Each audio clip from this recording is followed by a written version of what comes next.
Monrovia, the capital of Liberia. 3 years after the end of a brutal civil war, the country is still struggling to get back on its feet. A 15,000-strong UN presence ensures peace in this country of 3.5 million people, whilst the new government is trying to meet the challenges of rebuilding the nation. Everything is needed: health services, sanitation, schools, but maybe most importantly, the reintegration of the 100,000 or more former fighters. In today's Liberia, employment spells peace. I have come here to find out what the government is doing to bring the ex-combatants back into the system. The stakes are high. Failure could cause the country to spiral back into violence.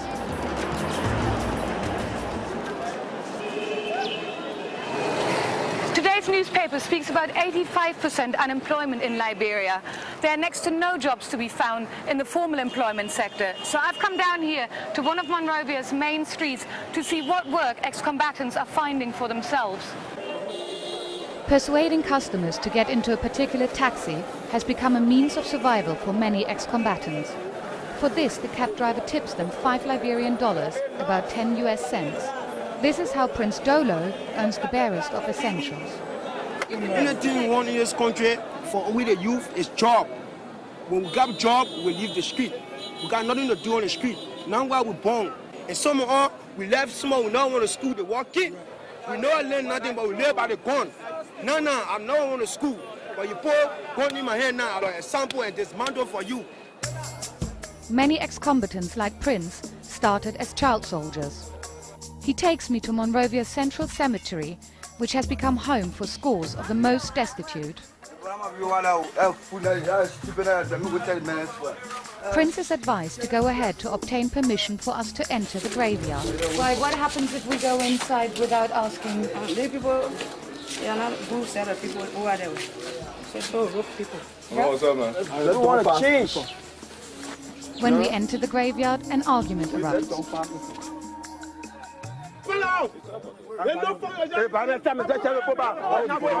The other ex-combatants have spotted our radio mic on Prince and suspect he's spying for the police.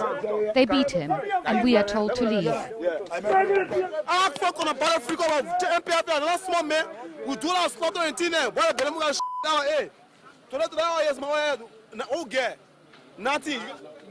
This is the second time we're actually trying to go in. The first time we tried, nobody agreed and there was a fight breaking out. So we've had long negotiations and we're just trying again. How long have you been sleeping in the graveyard? 4 months. 4 months?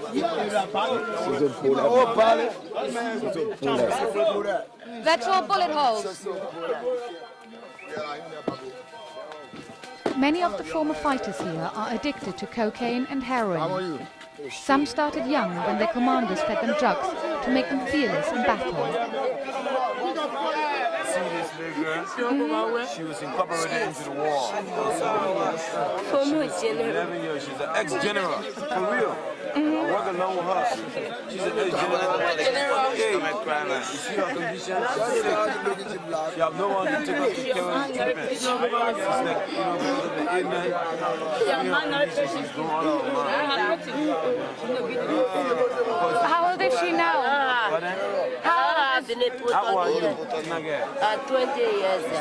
20 years now? Ex-general. I think you can see.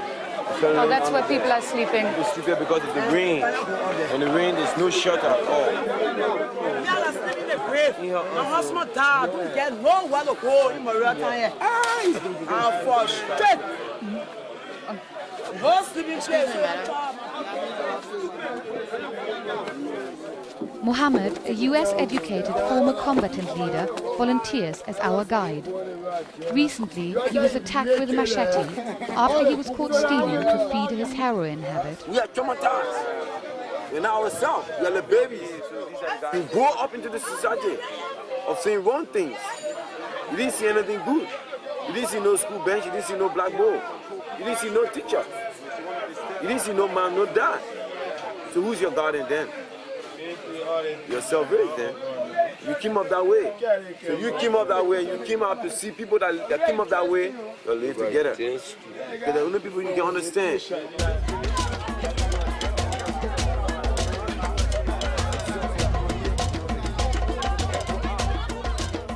For some of these ex-combatants, help might come too late.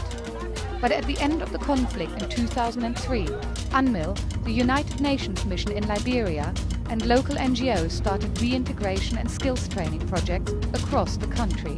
We visit a project in Tupmanburg. Here, those who are still under the age of 18 are learning a range of skills, from carpentry to hairdressing.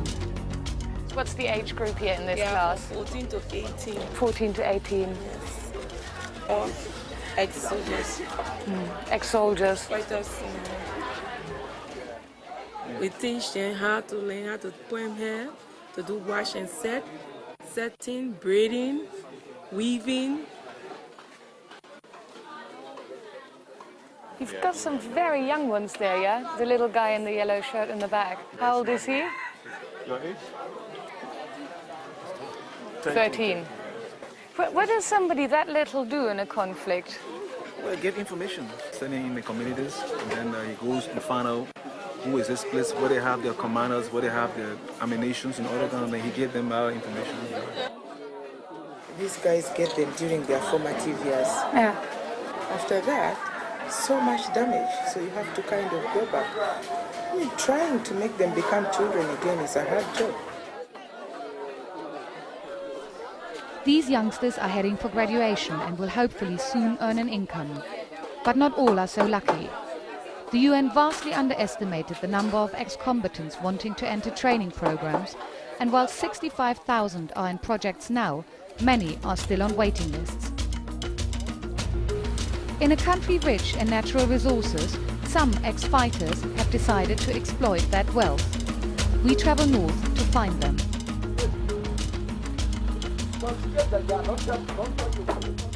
This area is full of diamonds, rubber, gold, and there's no infrastructure to speak of whatsoever.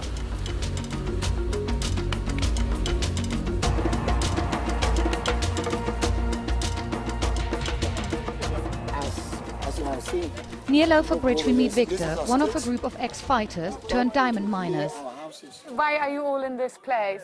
Is it that you came because of the mine, you wanted to find work in the mine? Yes, again, really, because the government got no opportunity for it. There's no job facility. We came to struggle to find ways of life to survive. Because I think you saw the situation downtown Rotheroe. There's no way a youth can make it there now.